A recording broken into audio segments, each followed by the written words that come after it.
Right, hello guys and welcome to my channel. Now in this video we're going to solve this number theory question.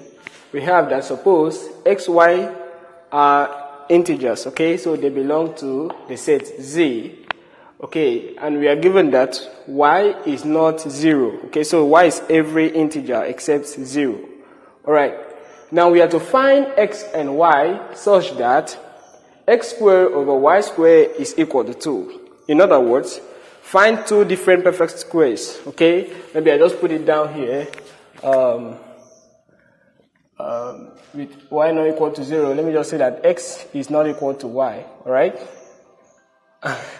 And in fact, if x is equal to y, we just have x squared over y squared, that will just give us 1. So we have to find two different perfect squares, alright? Such that their quotient, okay, will give us 2. So we want to investigate the perfect squares, if such perfect squares exist, such that when you divide them together, okay, let's say take the quotient of the first one divided by another one, and it gives you 2.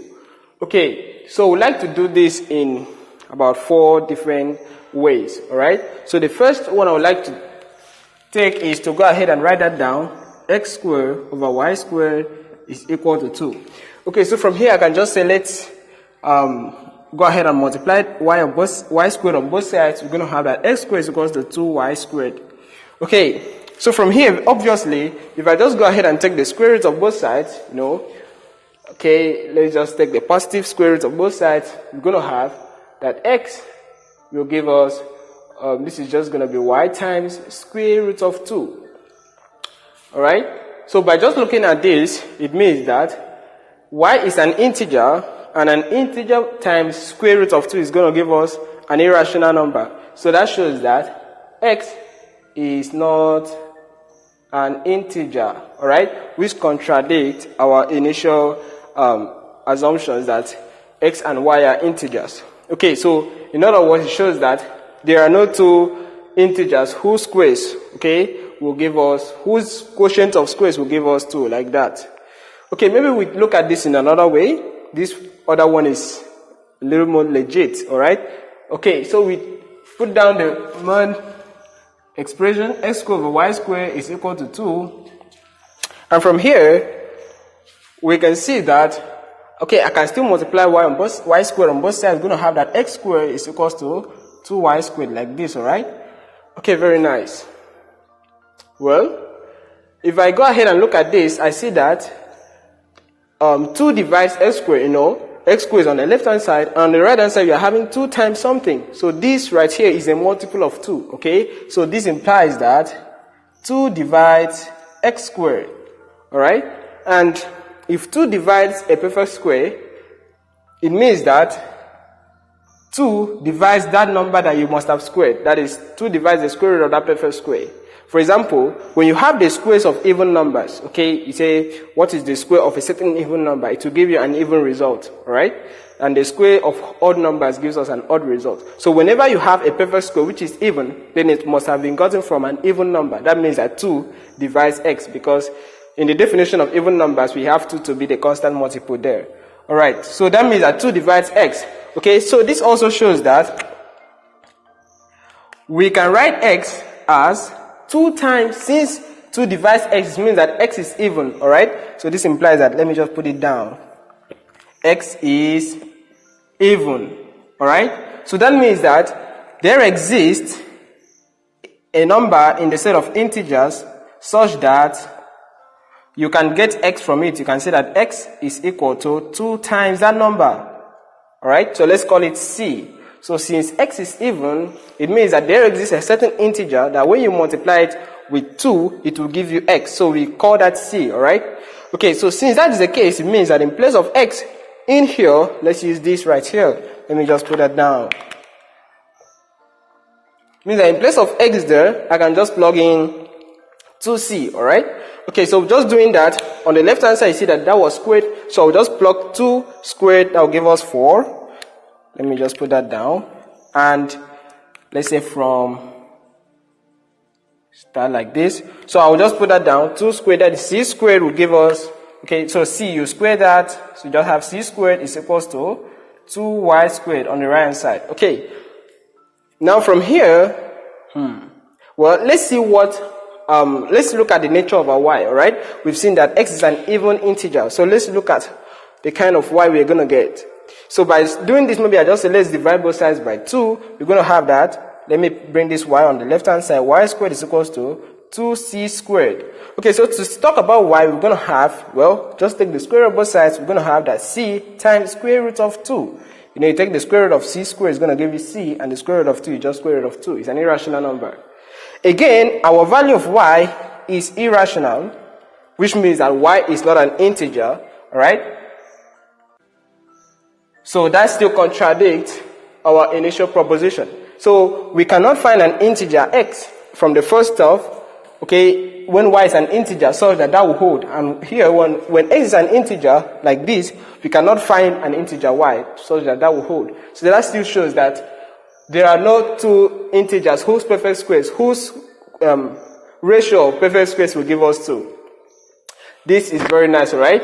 We can also look at this in another way. Alright. Well, here I would still put that down. X squared over y squared is equal to 2 like that, alright? Very nice. Well, let me go ahead and multiply y squared on both sides. So we're going to have that x squared is equals to 2y squared. Well, this 2y squared, I can rewrite it as y plus y squared plus y squared, alright? That is, this right here, I can rewrite it as y squared plus y squared. That will just give us 2y squared, alright? Okay, so I will go ahead and, subtract y squared from both sides, just one of them, okay? So we're going to have x squared minus y squared will give us y squared on the right hand side. So I'm just bringing this one over to the left hand side by subtracting y squared from both sides, and the other one still remains. Okay, let's just say I change sides, like I interchange sides. I bring this one to the left hand side, I want to work with it on the left hand side, and I'll go ahead and put these other ones on the right hand side, like that, alright? Okay, well, here we're having difference of two squares, alright? We can actually work with them. We can factor this, we can get the factors of this, and that will just be x minus y times x plus y, like that, alright? Okay, by just equating this to 0, and then, or better still, assume this to be a variable, assume this to be a constant, see two factors, when you multiply them, it will just give you y squared, to give you negative x squared, y squared, and when you add them, to give you negative xy. This is what you get. Sorry, when you add them, you're going to have 0. Okay, so you just get that as a factor. These are standard results anyway. Now, look at this equation. We're having y squared is equals to a product of two things. Now, since y is a square, it means that y is a perfect square of some integers, alright?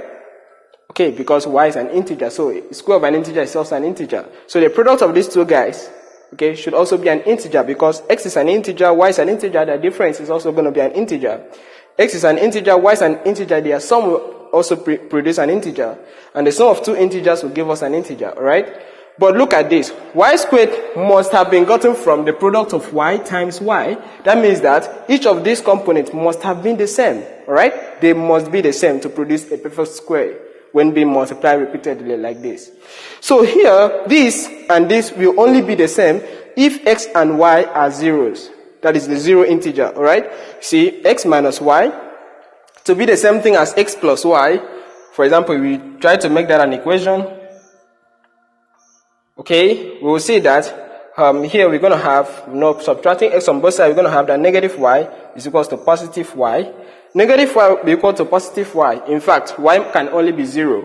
But we say that y should not be 0. So that means this right here will not be taken, right? Okay, and in fact, if x and y are both zeros, look at this. 0 by 0, that cannot give us 2, right? It's an indeterminate form. So that means that y squared can be gotten from the product of two numbers which are not the same. In fact, it means that this is never a perfect square. So this is still a contradiction. Alright? Okay, so this still shows that we can't find integers x and y such that that holds. Okay, so the last one is going to be, in fact, a pretty standard result. In fact, we've already used them here, but I'm just going to point it out at once. Now, very simple. We have that x squared over y squared. In fact, let me just put it down, the fourth one. is going to be the shortest anyway, is equal to 2. Okay, you see on the left hand side, I can decide to write this as x over y all squared, right?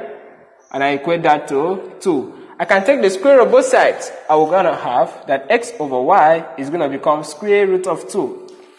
Now, x is an integer, y is an integer, and y is not 0. This is a ratio of 2 integers, right? And by definition of rational numbers, a rational number is a ratio of 2 integers where the denominator is not 0, and let's say with the GCD of top and bottom to be 1. But okay, so that's just it. So if a rational number is giving you an irrational number, that is a big contradiction, right? So this right here is not true. In fact, let me just put this down. So this still contradicts the fact that we can't find integers x and y such that this equation will hold, alright? Okay, so that must have been very nice, and it will be a nice place to just say hello to you guys. So that was for you, and that is what you get. Thanks for watching, and subscribe to my channel.